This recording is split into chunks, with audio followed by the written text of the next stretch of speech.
quel est le point central de l'enseignement du Ramchal dans ces quelques lignes? C'est ce qu'on veut essayer de comprendre. Parce qu'il dit ici quelque chose d'extrêmement important et qui doit être retenu. En réalité, lorsque l'on affronte une situation, un problème, un cas qui se présente à nous, on n'est pas en général capable de réfléchir.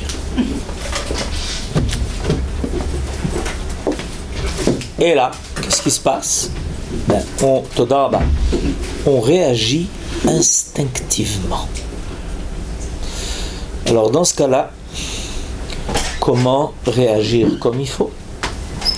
Puisque lorsque le cas se présente à nous, que la situation est déjà là, et qu'on a très peu de temps pour calculer ses pas, il est possible qu'on fasse de graves erreurs. Comme quelqu'un qui marche dans les ténèbres, dans la nuit, et qui ne voit pas ce qu'il y a devant lui, et qui trébuche, et quand il tombe, boum, pourquoi je n'ai pas fait attention avant? Parce que tu n'as pas appris auparavant à marcher la nuit. En effet, tout celui qui s'est exercé à marcher la nuit sait que la marche de nuit ne ressemble pas à la marche de jour. Par exemple, on fait de beaucoup plus petits pas la nuit que dans le jour, pour être sûr que l'on dépose ses pas au bon endroit. Mais c'est ce qui nous arrive dans la vie au quotidien. Pourquoi? Parce que notre monde, de façon globale, est comparé à la nuit. Enseignement du traité de Baba Metzia, page 83b. Ça veut dire quoi? Il faut prendre ça au sérieux, ce que nos sages disent quand ils disent que notre monde est comparé à la nuit. Ça veut dire que l'on réagit de façon aveugle. Quelqu'un nous met en colère et alors on perd le contrôle de soi. Boum! Mais tu es aveugle, tu ne vois pas ce que tu es en train de faire, tu ne vois pas le résultat de tes actes. Tu ne sais pas que ça va avoir des conséquences graves, lourdes de conséquences. Boum, on est dans la nuit. Et ça, cet enseignement, il est important parce qu'il nous aide à faire le travail a priori et a posteriori. A priori, il faut se préparer précisément à cette situation-là.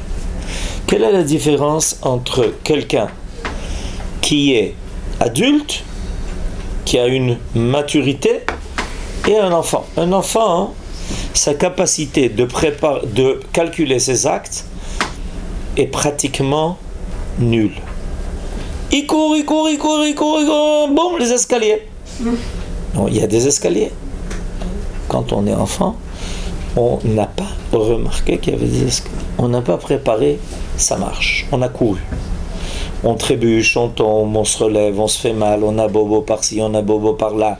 Il faut que maman vienne te consoler. Ouais, terrible, oui, sucette. Ok. Mais quand on est adulte et qu'on continue à se comporter comme un enfant, là, ça devient un problème. Pourquoi? Parce que la conséquence de ces actes est beaucoup plus grave que celle d'un enfant. Un enfant, en général, ça va, on arrive à récupérer. Mais d'abord, un adulte agit avec beaucoup plus de force et d'énergie. Deuxièmement, la valeur de ces actes est tout à fait différente. Si, au GAN, deux enfants se disputent une poupée, et que chacun tire de son côté, et que l'autre dit boum, alors la ganénette, elle a dit, mais il a fait.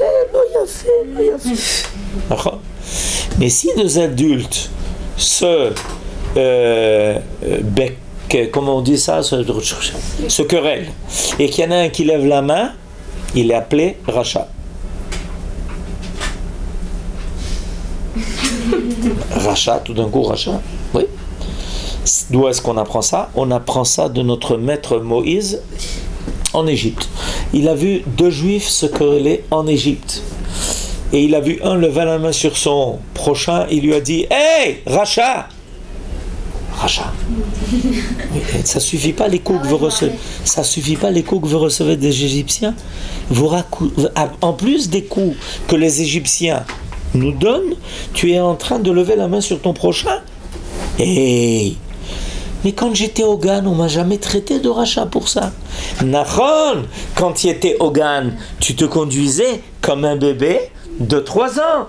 Mais maintenant, tu as 23 ans.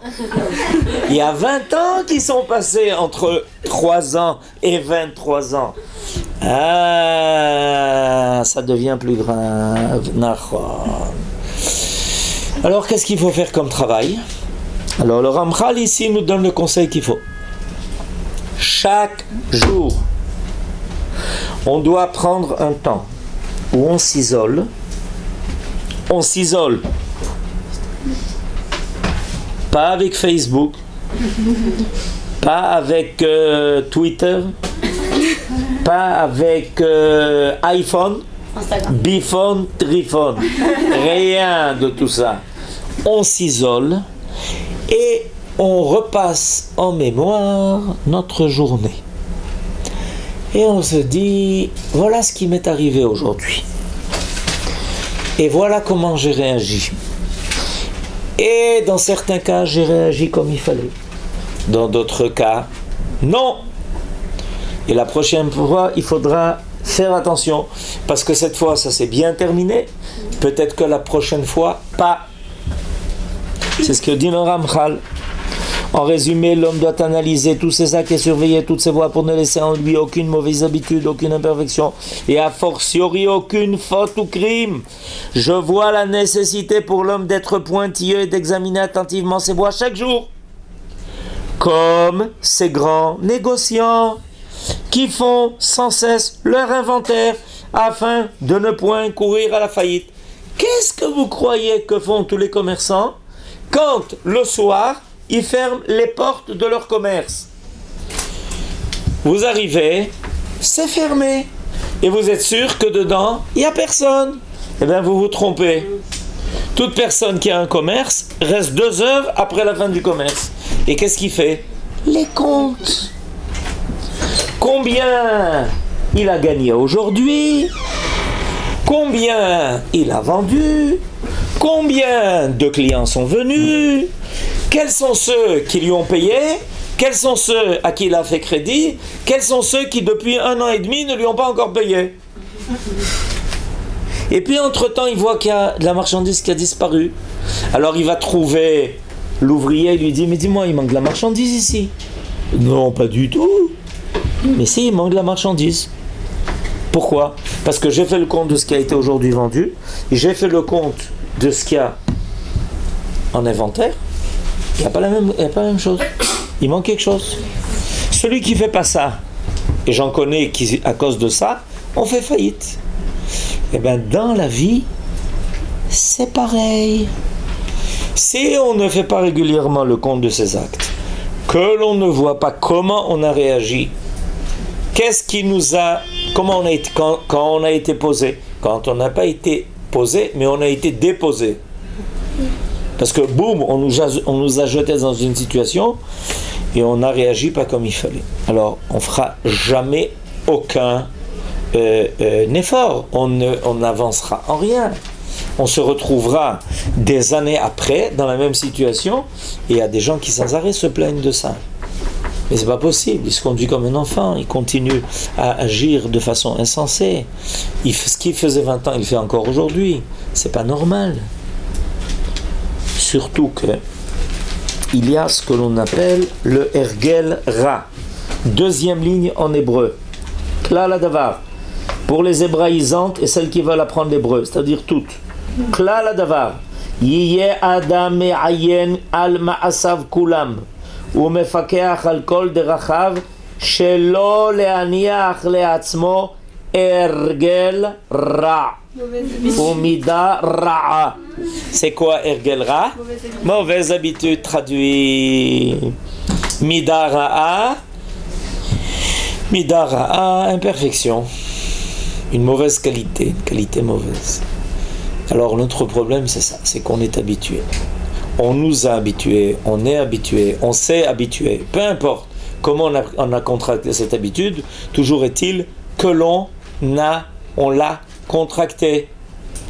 Et dans tous les domaines, on voit des gens qui ont contracté des habitudes, où on les a habitués, où ils n'ont pas fait attention à cela. Et donc nous avons le devoir de faire le point pour pouvoir d'abord retenir les bonnes choses, décider de continuer les bonnes choses qu'on a déjà en soi et faire le compte de ce qui doit être réparé. Des fois c'est un travail qui est très difficile, qui va prendre des années, mais on ne se décourage pas parce que Dieu est là pour nous aider. En effet, Dieu veut la réussite de l'homme. Axiome très important à retenir. Dieu veut la réussite de l'homme. Sinon, ça serait un absurde. Si Dieu avait créé l'homme sans qu'il ne veuille sa réussite, on serait dans un monde absurde. Donc il faut savoir ça. Alors des fois, quand on n'arrive pas à faire le travail qu'il faut, surmonter ses mauvaises habitudes, se défaire de toutes les mauvaises choses, on prie à Kadosh Baruch Hu. Par exemple dans la Hamida, Selach lanu avinu ki chatanu, mechol lanu ki pashanu. Pourquoi tu le dis? Parce que je sais que j'ai des imperfections, parce que je sais que j'ai des choses à surmonter. Selach lanu avinu ki chatanu, mechol lanu ki pashanu. Bien sûr, évidemment. On demande à Kadosh Baruch Hu de nous aider. Il veut. Il veut. Il est là pour nous aider à faire le travail. Chacun a reçu un travail à faire. Il y en a qui ont reçu un travail à faire dans un domaine. Il manque d'assurance. Il y en a qui ont reçu comme travail un surplus d'assurance. Il y en a qui sont paresseux. Il y en a qui sont... ils réfléchissent pas. Ils agissent sans réfléchir. Tov, conséquence, il y a une imperfection humaine qu'il faut surmonter. Qui désire ce perfectionnement de l'homme? Kadosh Baruch Hu, le Créateur. C'est en l'honneur du Créateur que ces créatures se perfectionnent. Par contre, si quelqu'un ne surmonte pas ses imperfections, évidemment, le Créateur, il n'est pas content de ces créatures. Et parce que ces créatures n'arrivent pas à révéler sur terre l'origine divine de ces créatures. J'explique l'équation que je viens de dire.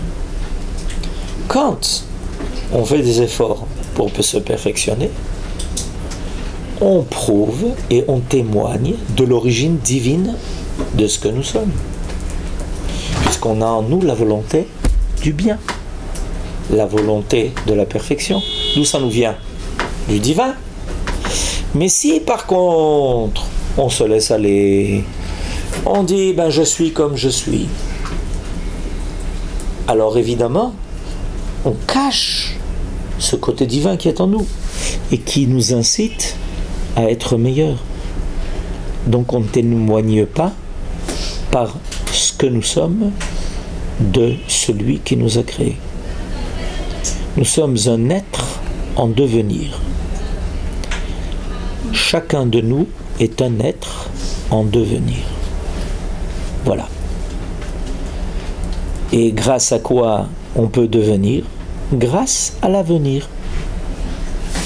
Puisque l'avenir est devant nous, ça nous laisse le temps de devenir ce que nous devons être. C'est tout pour aujourd'hui.